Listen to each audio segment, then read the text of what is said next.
Hey everybody, Jason Burmis here. And if you see the thumbnail behind me, now that was my only video yesterday because as soon as I stood up, I felt fine, really hadn't had any problems at all, and I threw my back out. I didn't do anything, I don't know what it is, just crazy sciatic back pain right here. I almost didn't do this broadcast, I'll be honest. Didn't sleep well, was hoping, I could pop some pills and sleep it off. No. Hurts like a bastard. And the thing is that I'm still probably planning on going to DC. I think DC is going to happen. It looks more and more like I'm going to have to get down there for reasons I'm not going to say quite yet because things haven't been solidified. But let's just say there's an interesting project that I might be working on. And DC would be a good place to be on the 12th. To push that along and, make that into an actual reality. So, today, I wanted to talk about the last time that I went to D.C. with the Action for Assange crew. Steve from Slow News Day, Andrew, and many others turned out in support of Assange, freedom of speech, real journalism, the people's right to know the crimes of their government, the war crimes of their government, their actions against the people. We have a right to know that. It's sad that even when we do know that, many remain in denial. Many buy into propaganda and then say Russia, Russia, Russia. Many are just so deluded and detached, they don't understand how important this issue is. And if you're new to the channel and you're new to the Rockfin, and I want to thank you for joining us on this live free exclusive, then you may not know that in February, not only did I go and do that, but as we were out there for like 2 days. And all of a sudden, I see that Alex Jones and InfoWars is putting on a free speech event nearby, right outside of D.C. at a certain hotel. So I think to myself, you know what? There's going to be a lot of people there. This is a freedom of speech event. Obviously, this is a place I need to be. Now, the Roger Stone trial was being held there as well. And I had tried to go to the Roger Stone trial and get some footage there and possibly talk to Owen Schroyer at the time. And instead, Ford Fisher was there. Ford Fisher, a really great independent journalist who doesn't give a lot of commentary, if any at all, although he is kind of a progressive guy. He just really grabs footage and is an on-the-ground dude in the middle of things. So I say, I'm going to go to this thing. I guess you would say the who's who of the alt-right are there, aside from Alex. You have Gavin McInnes, you have Michael Flynn Jr., you have Nick Fuentes, let me see, Patrick Howley and Lee Stranahan both did an interview with me. And of course, Alex jumped in on my Rob Dew interview, and that was the beginning of us reuniting with another. Ariel, thank you so much. My mom and I love watching you keep up the amazing work. I really appreciate that. Really, really, really appreciate that, brother. And good luck on the show. I'll be checking my emails. So, Jones jumps in Alex Jones fashion. If you even saw my recent interview with Alex Jones, I had him on the line for maybe 30 to 45 seconds on Skype. And the feed my weenie comment was that he said he had a little weenie dog in the office. Obviously, I was trying to keep that one as focused as possible, as sincere as possible, as, how should I say this? As easy to index the facts that were being talked about as we talked about them as possible, right? I wanted you to be able to watch that and go, wow, Alex Jones isn't just saying this. So anyway, in February when he jumped in, we're having a bit of a back and forth. It's Alex being Alex is all I can say. If you want to go watch it, you can.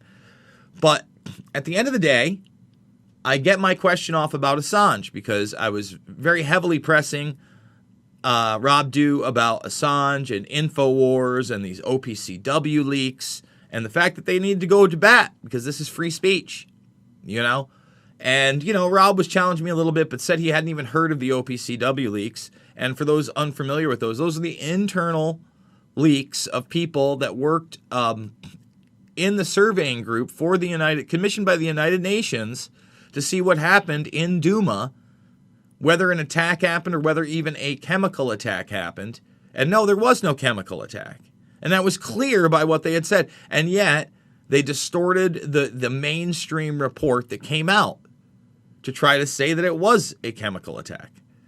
So, again, I get Jones to comment on Assange, and I think that's important. Of course, I've taken a lot of heat for doing that Alex Jones interview, but like I said, this is it. I'm trying to form the great resistance. All the petty squabbling amongst everybody needs to stop. It needs to stop. We need to find people that can motivate others to become instant leaders, period. Instant, decentralized leaders in their own community against the current tyranny that is going on. That's what we need. And we need to reach out to everybody. And it was by asking that question, in my opinion, and reaching out and pushing through, that event ended up being heavily about Assange. Heavily about Assange. Assange was mentioned many, many times, and that's important. That's important because even though we're going to read a Salon article, the whole thing, it's short enough. It should be a little bit longer, but I'm not going to, I guess I'm not going to deprive them of them publishing this because it's not really written by Salon either. It's written by Roger Waters. And Roger Waters has been one of the few very, very vocal people about this issue. We, again, need more people to be vocal about this issue.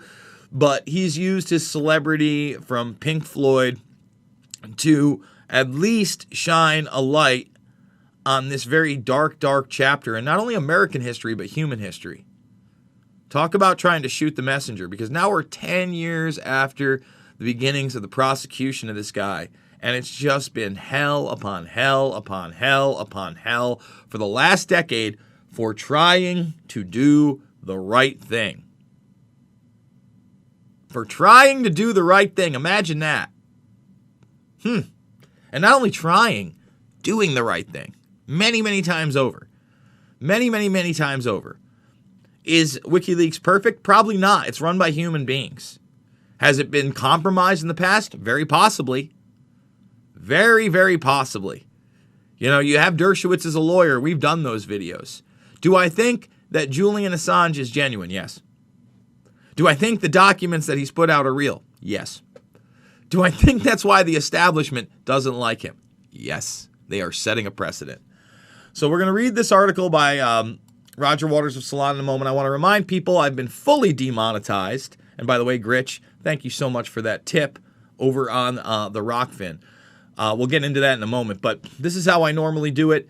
The GoFundMe, $5, $10, $15. Big donors, I'm going to need you in the next couple days if my back clears up and I decide I'm jumping in the car on the 9th or 10th and hauling my bottom dollar over to D.C. Because more and more it looks like that's going to happen.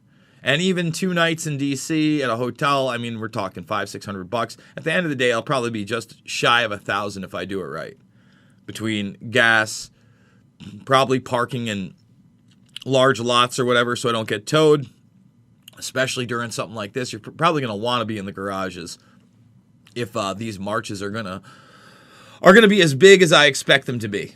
And obviously we'll cover it live from there at times too, but again, there'll be some other things I'm doing there. So $5, $10, $15, big donors, you absolutely mean the world to me. It's how I'm doing it.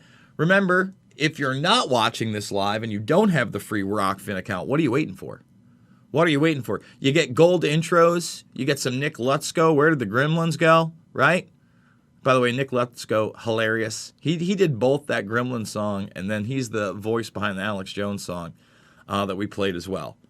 You know, we try to get some people in here. We try to do it live. This platform is ever expanding, and it is free to join. So we do it live here, 11 a.m. Monday through Friday. I'm fighting through back pain for you guys on time. I didn't want to move. Didn't even want to move. But we're doing it, and make sure that you join. Again, they got tips on here. You don't even have to be a premium member to support me now. But premium members, Netflix for creators, you're getting a lot of great content.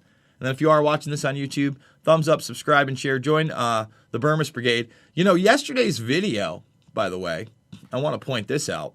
So everybody has seen now that viral video of the woman who is talking about her business when a Hollywood eating setup is right across the street, and they're saying that's safe, but she's not safe, and she freaks out about it. I got a copyright claim saying that was Apple Hill, some kind of music track by Inner Street Recordings, and I'm putting you on blast because those type of accounts need to be taken down. It's obviously not music, and it's obviously not owned by Inner Street Recordings. But they'll put out that frivolous claim because they know that some people won't check their email, and if they get that video monetized with that, they'll just take the revenue. Pretty scumbaggish. Shouldn't you be worried about that, YouTube? People doing that? Like, those people should have their accounts suspended. Instead, I'm still waiting to see if you're even going to review my claim. Like, now it's like Orwellian of me to claim that I didn't use music that I didn't use and that these people obviously don't own it. That's where we're at, folks. Remember to check out all the documentary films, Loose Change, Final Cut, Fabled Enemies, Invisible Empire, A New World Order Defined, and Shade the Motion Picture. Here we go. I'm going to read the whole thing. This is, of course, by Roger Waters, published yesterday. Standing up for free expression means standing up for Julian Assange. 100,000%. Believe it. Protecting Assange for publishing truths the U.S. government wanted to hide is an incredibly dangerous precedent. Yes. Yes. You know, I should see if Steve's available today. Get him on the program. As the world remains fixated on the COVID pandemic and a divisive presidential election in the United States, it's crucial that we all remain mindful about the fact that freedom of expression is under attack. What happened to the Fourth Estate? Where is the honest reporting that we all so desperately need, and upon which the very survival of democracy depends? Great question. Great opener. Again, props to Salon for publishing this. I'm no fan of Salon. They've done hit pieces, on myself, the 9/11 Truth Movement in the past, and many other things. But I'm glad that they're publishing this. I'll tell you where it is. It's languishing in Her Majesty's prison, Belmarsh. WikiLeaks founder Julian Assange has spent the last year and a half in that London prison under terrible conditions. The U.S. wants to extradite, I should add illegally extradite him, to face unprecedented charges under the 1917 Espionage Act, which could lead to a sentence of up to 175 years. Remember, Assange is not even a U.S. citizen.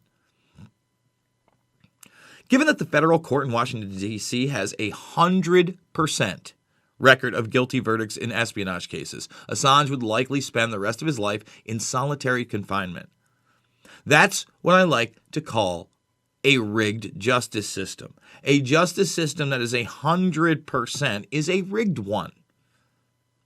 That is not a fair trial by your peers. That is not justice, and it would never be justice. In effect, it would be a lingering sentence of death. And what grave crime might fit such a punishment? The crime of publishing the truth. 10 years ago, Assange worked with whistleblower Chelsea Manning to reveal U.S. misconduct and share it with the world. In short, he did what any respectable journalist should do. He shone a light on secrets that the U.S. government would rather keep hidden, but which the public had an absolute right, an absolute need to know. Because of Manning, Assange, and WikiLeaks, we learned of unreported civilian casualties, war crimes, human rights violations, the killing of journalists, and the U.S. military's effort to cover up its misdeeds through misinformation. Let me stop you there. Through Seymour Hersh and his reporting on these leaks, we learned about black sites like Abu Ghraib prison. We learned about children being raped in front of their parents as interrogation methods. We learned about battery acid at the end of broomsticks. I'm just going to spice it up a little for you into reality. So don't ever be fooled by keyboard cowboys and message board warriors and people that couldn't give a fuck about this country, that get off on trolling and just, want the attention, that somehow Guantanamo Bay and all these other black sites are great places and that's where they're taking down the deep state. Do you feel played yet here on December 7th, 2020, with reality right in your face of what's going on with the election, what's going on with the Assange case? Do you feel played yet? What's going on with the lockdowns? Are you ready to own up and become your own hero and realize you need to mobilize yourself and become the great resistance? You get it? These revelations won numerous awards for helping to change the global conversation on the post-9/11 wars. Let's talk about 9/11 for a second. It's obviously something that I've dedicated a good portion of my life to exposing. And when you start looking at 9/11 and you start realizing, wait a minute, this is not just a nation-state operation. This isn't a false flag in that sense. This isn't an inside job in the way that so many have portrayed it. This is an international intelligence operation. And our entire foreign and domestic policy post 9/11 is based in this somewhat. And now, again, the terrorist, that invisible enemy that many of us would never see, but we dream about seeing at night in our nightmares. We couldn't equate them with our neighbors and friends that were in this country and, trying to become U.S. citizens. No, we equated them with what Hollywood was showing us, what we were seeing on the TV, what Hearst Publications and Viacom and Disney wanted us to see, which were bad terrorists. And now it's been replaced with an invisible virus for now. For now. Don't worry. It'll all come together soon, I'm sure. Great. And when we talk about the international intelligence operation that is 9/11, you got to talk about not only the Saudi funding or the Pakistani funding, but the on-the-ground boot work of the Israeli Mossad. You have to talk about the continuity of government programs within our own government and the cover-up crew after the fact with the 9/11 Commission report. All of it's relevant. All of it. All of it matters. But while human rights organizations and journalism societies have heralded Manning and Assange for the work they did in the public interest, the U.S. government has sought to make examples of them, to hang them like dead magpies in the hedge as a dire warning to others. If the U.S. extradites Assange, which they're about to do, man, go check out that Counterintelligence Measures 2020 to 2022 document. They want to expand it. It will set the dangerous precedent that journalists can be prosecuted merely for working with inside sources or for publishing information the government deems harmful. As many experts have testified, this would be the death knell of investigative journalism. It would become nearly impossible for a free press to fill its obligation to inform the citizenry, challenge government secrecy, expose concealed wrongdoing, or share any information that might embarrass those in power. It's becoming harder and harder every day to do these things.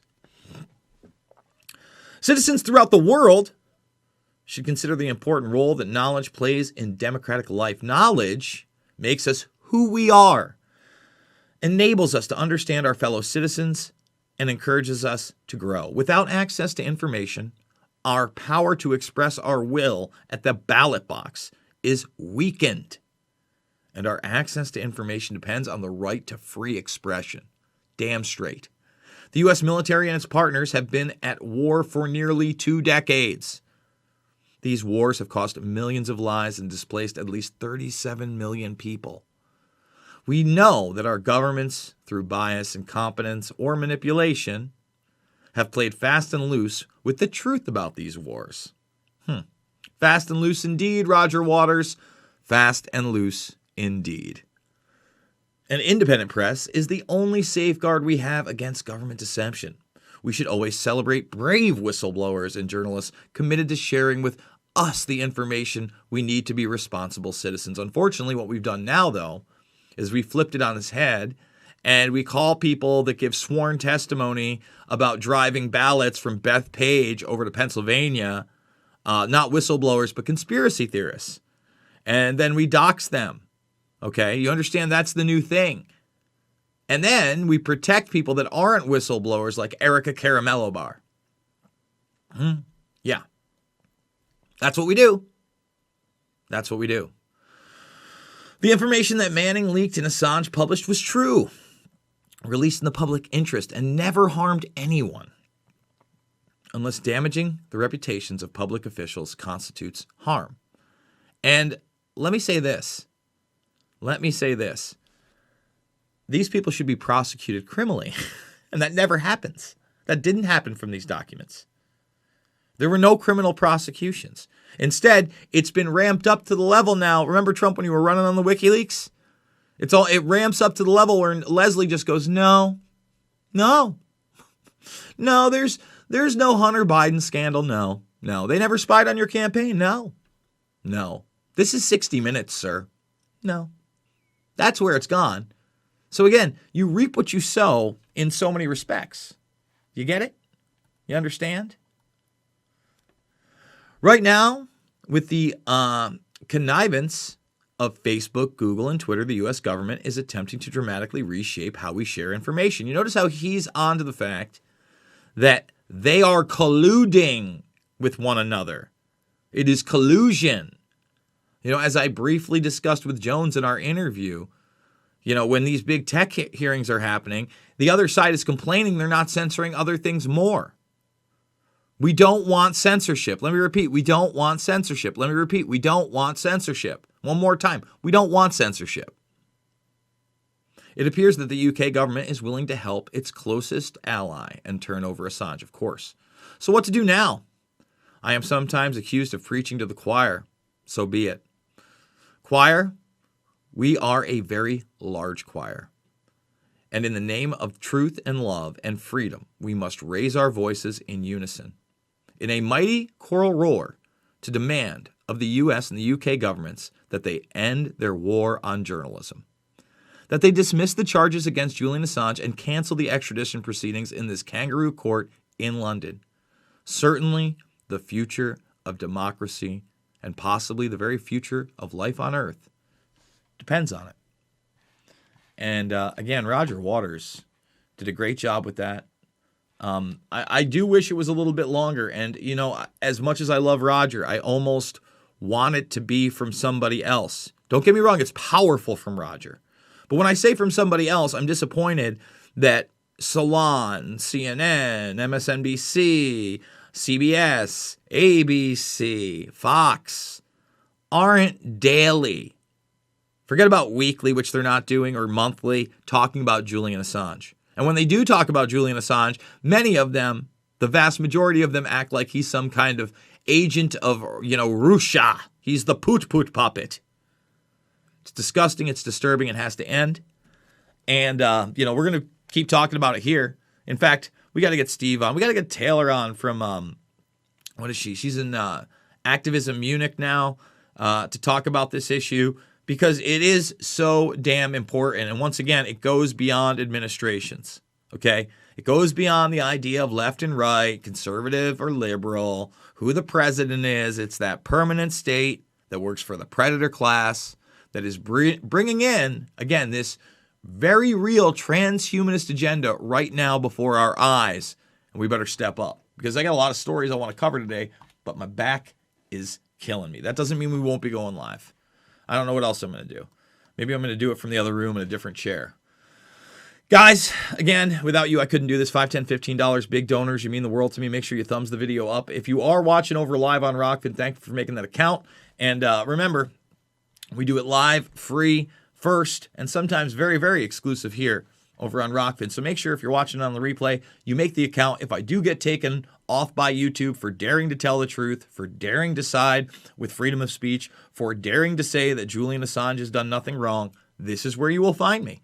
Until then, thumbs it up, subscribe, share, join the Burmese Brigade. Remember to check out all the documentary films. If you doubt me on what I said about 9/11, go watch Fabled Enemies, go watch Fabled Enemies, go watch Fabled Enemies. That lays out just some of the stuff that involves other nation states, or just some of the stuff that involves our continuity of government, or just some of the stuff of the cover-up as to, what really happened on 9/11. By the way, it features zombie Joe Biden when he was Joey B, the gangster. You're going to want to check it out. It's big time, pig time. Guys, thank you so much for joining me on this broadcast, and I will see you all on the flip side.